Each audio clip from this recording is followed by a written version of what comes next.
नमस्कार। World news में आज अमेरिका के राष्ट्रपति डोनाल्ड ट्रंप अब यूक्रेन को खुली धमकी दे रहे हैं, डील करो या फिर जंग जारी रखो, लेकिन अमेरिकी मदद के बिना।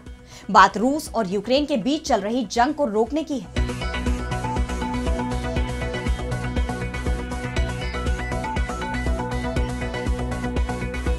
ज़ेलेंस्की के लिए ट्रंप की डील मानना मुश्किल दिख रहा है, क्योंकि इसमें यूक्रेन को बड़ा नुकसान हो रहा है। यूरोप के देश यूक्रेन के साथ हैं। जर्मनी, फ्रांस, ब्रिटेन का मानना है कि डील पूरी तरह से रूस के फेवर वाली है।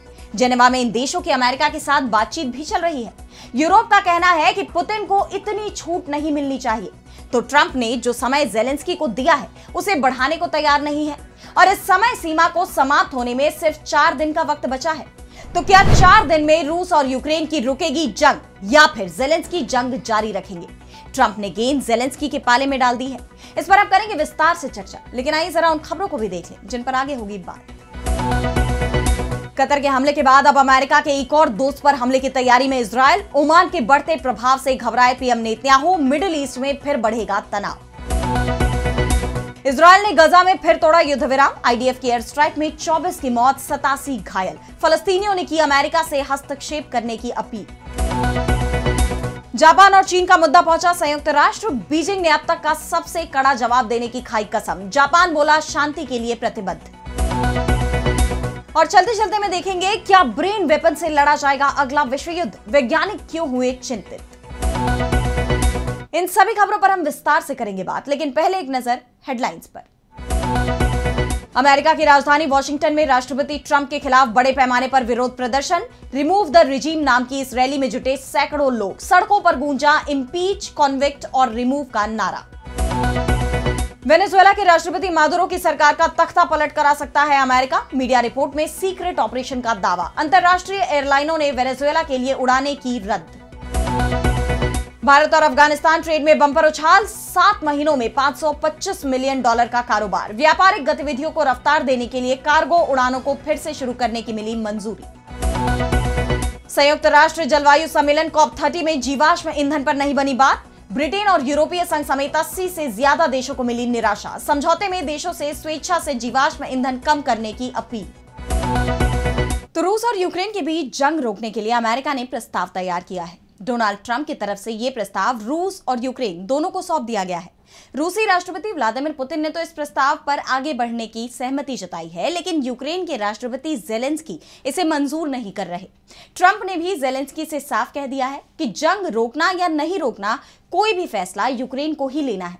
अगर ज़ेलेंस्की चाहते हैं जंग चलती रहे तो जंग चलेगी, और अगर वो जंग रोकना चाहते हैं तो जो प्रस्ताव हमने दिया है उसे मानना ही होगा। नहीं मानेंगे तो रूस धीरे धीरे कर पूरे यूक्रेन पर कब्जा कर लेगा। ट्रंप ने प्रस्ताव को मानने के लिए जो समय दिया था उसमें अब बस 4 दिन ही रह गए हैं।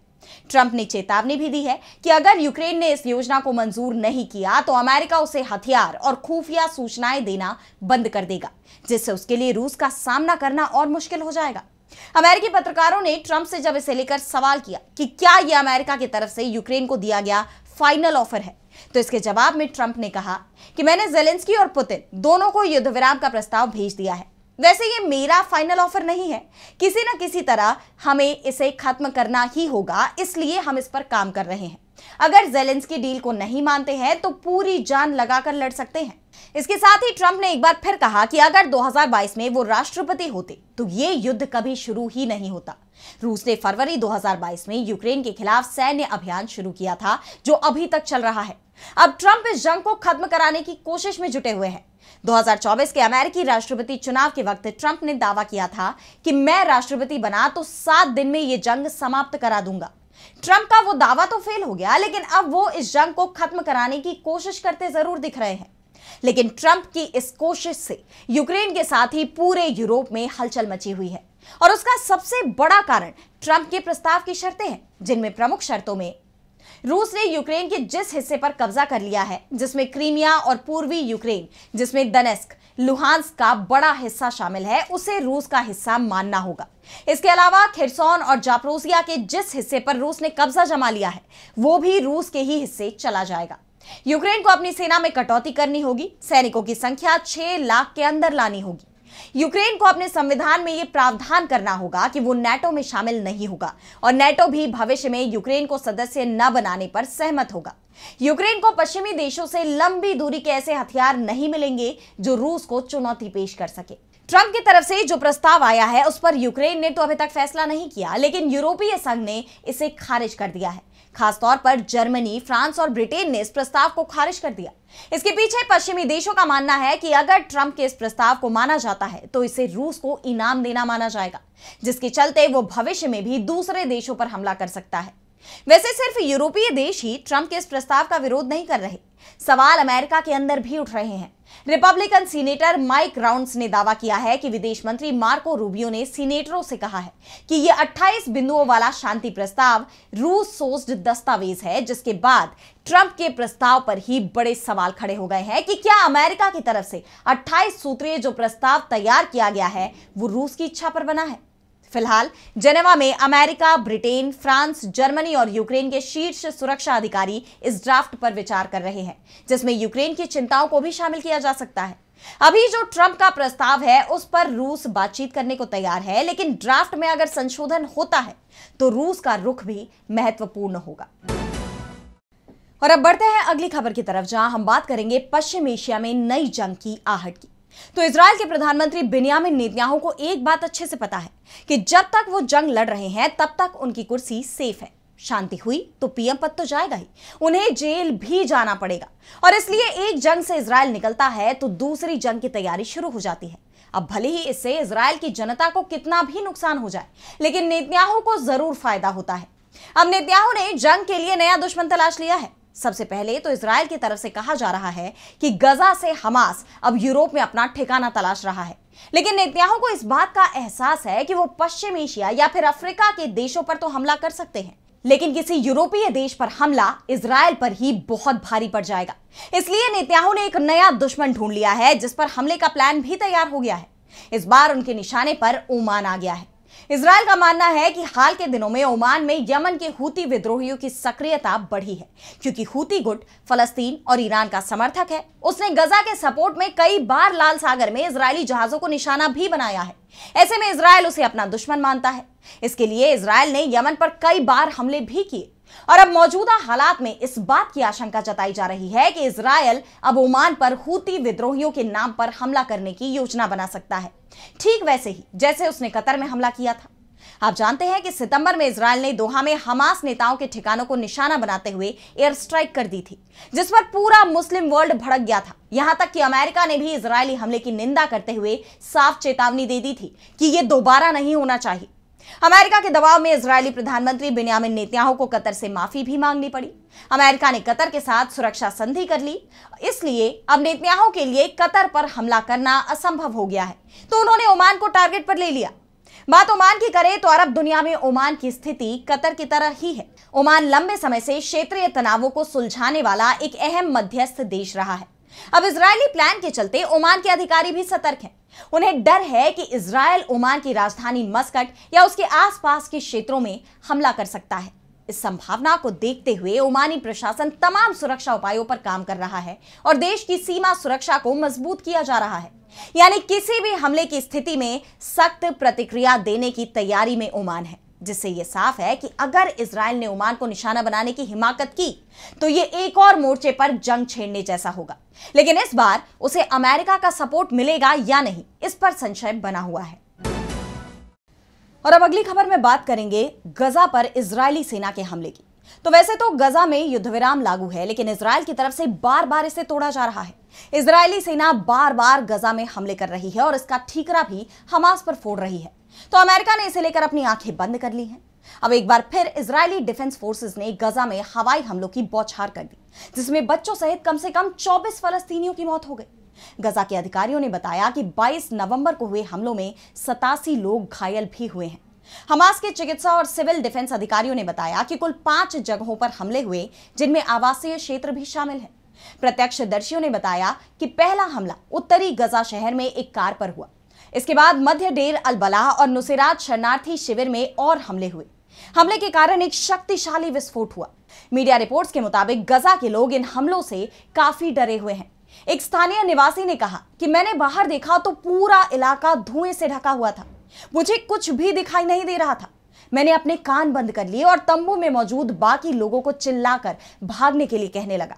जब मैंने दोबारा देखा तो मुझे एहसास हुआ कि मेरे पड़ोसी के घर की ऊपरी मंजिल गायब हो गई है। ये एक नाजुक युद्ध विराम है। ये ऐसी जिंदगी नहीं है जिसे हम जी सके। कोई सुरक्षित जगह नहीं है। यानी अमेरिकी राष्ट्रपति डोनाल्ड ट्रंप के शांति प्रस्ताव से गजा में युद्ध विराम की जो उम्मीद जताई जा रही थी, अब लोगों को उस पर भरोसा नहीं रह गया, क्योंकि इजराइल लगातार अपनी मनमानी कर रहा है। गजा सरकार के मीडिया कार्यालय के मुताबिक 10 अक्टूबर को लागू हुए संयुक्त राज्य अमेरिका की मध्यस्थता वाले युद्ध विराम का इजराइल ने अब तक कम से कम 497 बार उल्लंघन किया है। इस बार भी इजरायली सेना का कहना है कि एक हथियारबंद शख्स गजा में पीली रेखा को पार कर इजराइल के पूर्ण नियंत्रण वाले इलाके में चला गया और सैनिकों पर गोली चलाई, जिसके बाद उसने गजा में उन जगहों को निशाना बनाया जिनका संबंध उस घटना से था। हालांकि हमास ने इन सभी आरोपों से इनकार किया है। ताजा हमलों पर गजा सरकार के मीडिया कार्यालय ने कहा कि हम इजरायली कब्जे वाले अधिकारियों की तरफ से युद्ध विराम समझौते के निरंतर, गंभीर और व्यवस्थित उल्लंघन की कड़े शब्दों में निंदा करते हैं। ये उल्लंघन अंतरराष्ट्रीय मानवीय कानून और समझौते से जुड़े मानवीय प्रोटोकॉल का घोर उल्लंघन है। फलस्तीनी समूह ने मध्यस्थ देशों से तत्काल हस्तक्षेप करने और इन उल्लंघनों को तुरंत रोकने के लिए दबाव बनाने की अपील की है। उन्होंने आगे कहा कि हम ये मांग करते हैं कि अमेरिकी प्रशासन अपनी प्रतिबद्धताओं को पूरा करे और इजराइल को अपने दायित्वों का पालन करने के लिए मजबूर करे और गजा में युद्ध विराम को कमजोर करने की उसकी कोशिशों का विरोध करे। अब देखना यह होगा कि क्या फलस्तीनी समूह की मांग पर अमेरिका कोई प्रतिक्रिया देगा। क्या वो इजरायली हमलों की निंदा करेगा? हालांकि अब तक तो अमेरिका ने इजराइल के किसी भी हमले पर सवाल नहीं उठाए, बल्कि हमेशा ही उसका समर्थन किया है। और अब अगली खबर में बात करेंगे जापान को लेकर चीन के बड़े कदम की। तो जैसा कि आप जानते हैं कि जापान और चीन दोनों ही देश मौजूदा वक्त में जंग के मुहाने पर खड़े हैं। इनके संबंध 2023 के बाद से अपने सबसे निचले स्तर पर आ गए हैं। दोनों पूर्वी एशियाई पड़ोसियों के बीच व्यापार युद्ध छिड़ गया है, जो कभी भी युद्ध में बदल सकता है। और इस पूरे तनाव की वजह है ताइवान। अब तक तो चीन और जापान के बीच ही बयानबाजी देखी जा रही थी, लेकिन अब इसकी गूंज संयुक्त राष्ट्र में भी सुनाई दे रही है। चीन के स्थायी प्रतिनिधि फू कांग ने संयुक्त राष्ट्र में इस मुद्दे को उठाया और चीन को ताइवान से अलग करने वाले ताइवान स्ट्रेट का जिक्र करते हुए कहा कि जापानी प्रधानमंत्री साने ताकाइची ने यह कहकर अंतरराष्ट्रीय कानून और कूटनीतिक मानदंडों का गंभीर उल्लंघन किया है कि ताइवान पर चीनी हमले से टोक्यो की तरफ से सैन्य प्रतिक्रिया दी जा सकती है। अगर जापान जलडमरू मध्य के पार सशस्त्र हस्तक्षेप की कोशिश करता है तो ये एक आक्रामक कार्रवाई होगी। चीन संयुक्त राष्ट्र चार्टर और अंतरराष्ट्रीय कानून के तहत आत्मरक्षा के अपने अधिकार का दृढ़ता से इस्तेमाल करेगा और अपनी संप्रभुता और क्षेत्रीय अखंडता की दृढ़ता से रक्षा करेगा। दरअसल बीजिंग ताइवान स्ट्रेट को हमेशा से अपना बताता है और उसने ताइवान पर जबरन कब्जा करने की संभावना से भी इनकार नहीं किया है, जबकि ताइवान खुद को संप्रभु देश बताता है और चीन के सभी दावों को खारिज करता रहा है। संयुक्त राष्ट्र में चीन ने जापान के साथ ताइवान को लेकर चल रहे इस विवाद में अब तक की सबसे कड़ी भाषा में अपना बचाव करने की कसम खाई है। चीन के इस कदम पर जापान ने भी प्रतिक्रिया दी। जापान के विदेश मंत्रालय ने इसे सालों के सबसे बड़े द्विपक्षीय संकट में किसी चीनी अधिकारी की तरफ से ताकाइची की सबसे कड़ी निंदा बताया। मंत्रालय ने इस बात पर जोर दिया कि शांति के प्रति जापान की प्रतिबद्धता नहीं बदलने वाली। इसके साथ ही उन्होंने चीन के दावों को पूरी तरह से अस्वीकार्य बताया। इस पूरे घटनाक्रम ने दोनों देशों में जारी तनाव को और बढ़ा दिया है। पहले इसमें अमेरिका की एंट्री हुई। अमेरिका ने जापान को समर्थन दिया तो चीन ने भी संयुक्त राष्ट्र में यह साफ कर दिया कि जापान के खिलाफ कोई भी आक्रामक कार्रवाई करने के लिए वो स्वतंत्र है। यानी आने वाले वक्त में चीन और जापान में जंग की संभावना से बिल्कुल भी इनकार नहीं किया जा सकता। और अब चलते चलते मैं बात करेंगे ब्रेन वेपन की, जिससे भविष्य में होने वाले युद्धों की तस्वीर ही बदल सकती है। तो बीच बीच में ऐसी खबरें आती रहती है जिन्हें देखकर डर बना रहता है कि कहीं तीसरा विश्व युद्ध न छिड़ जाए। और अगर इसके बारे में सोचें तो सवाल उठता है कि अगर तीसरा विश्व युद्ध छिड़ा तो ये पहले के 2 विश्व युद्धों से कितना अलग होगा, कितना खतरनाक होगा। इसकी एक संभावना जो दिखाई दे रही है उसके बारे में जानकर आप चौंक जाएंगे। अब युद्ध में टैंक या तोप नहीं, बल्कि आपके दिमाग की सोच ही निशाना होगी। ये किसी हॉलीवुड फिल्म की कहानी नहीं, बल्कि ब्रिटेन के 2 टॉप शोधकर्ताओं माइकल क्राउली और मैल्कम डैंडो की गंभीर चेतावनी है। जी हां, उनका कहना है कि विज्ञान की तरक्की इतनी तेज है कि आने वाले समय में लड़ाइयां गोलियों से नहीं, बल्कि दिमाग को कंट्रोल करने वाली लेटेस्ट तकनीकों से लड़ी जाएंगी। इन विशेषज्ञों के मुताबिक 3 बड़ी तकनीकें, दिमाग का विज्ञान, दवाओं का विज्ञान और सटीक कंप्यूटर आधारित तकनीक, ये मिलकर ऐसा खतरनाक कॉम्बिनेशन बना रही हैं जो किसी भी इंसान को बिना छुए बेहोश, भ्रमित, डरा हुआ या अपनी मर्जी का मालिक बनने से रोक सकती हैं। यानी दुश्मन बिना गोली चलाए आपके फैसले बदल सकता है। आपको जानकर हैरानी होगी कि यह कोशिश नई नहीं है। कोल्ड वॉर के दौरान अमेरिका, सोवियत संघ और चीन ने ऐसे रसायन बनाने पर काम किया था जो लोगों की याददाश्त बिगाड़ सके या उन्हें असहाय कर दे। इसका सबसे बड़ा और खतरनाक उदाहरण 2002 का मॉस्को थिएटर हमला है, जहां बंधकों को छुड़ाने के लिए रूस ने एक शक्तिशाली रसायन का इस्तेमाल किया, जिससे 120 से ज्यादा निर्दोष लोग मारे गए। शोधकर्ताओं का डर है कि अब ये तकनीकें उस समय से कहीं ज्यादा सटीक और शक्तिशाली हो चुकी हैं। डैंडो और क्राउली इस खतरे को रोकने के लिए इस हफ्ते द हेग जा रहे हैं। वो दुनिया को समझा रहे हैं कि हमारे मौजूदा नियम जैसे केमिकल वेपन्स कन्वेंशन इस नए खतरे को रोकने में पूरी तरह से कमजोर हैं। दिमाग को प्रभावित करने वाले रसायनों और तकनीकों पर कोई वैश्विक निगरानी नहीं है, इसलिए इसे लेकर वैज्ञानिकों की सीधी मांग है कि अब वक्त आ गया है कि हम दिमागी हथियारों की स्पष्ट परिभाषा तय करें, वैज्ञानिकों को अनिवार्य ट्रेनिंग दें और हर देश में दिमागी रिसर्च पर खुली और सख्त निगरानी रखी जाए, क्योंकि ये तकनीक अगर गलत हाथों में गई तो ये पूरी इंसानियत के लिए खतरा बन जाएगी। फिलहाल आज इस वर्ल्ड न्यूज में इतना ही। देश दुनिया की तमाम बड़ी खबरों के लिए आप देखते रहिए डीबी लाइव और मुझे दीजिए इजाजत। नमस्कार।